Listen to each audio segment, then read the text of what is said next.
Hi, welcome to the Bigger Brains course on engaging Teams meetings.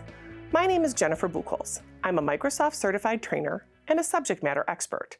I've been working with the Microsoft products for the past 25 years. I love sharing tips on how to use all the tools in the Microsoft 365 platform. There are many ways to create productive and engaging meetings in Teams, and I'm excited to teach you how to use those features.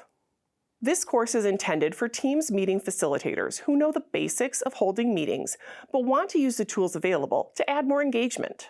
We'll start by defining real engagement in meetings and identify ways that you can evaluate if people are engaged. Then we'll look at ways to facilitate engagement inside a Teams meeting, such as cameras, reactions, raising hands, and PowerPoint Live. Next, we'll list tools for increasing attendee interaction and engagement.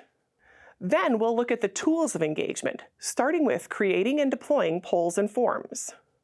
From there, we'll set up and use whiteboards, including brainstorming templates, and access them after a meeting. Then we'll set up and use breakout rooms and manage the rooms once they are open.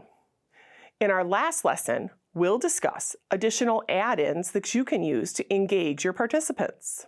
By the end of this course, you'll be able to add more engagement in virtual meetings by leveraging the tools you need in the Microsoft platform.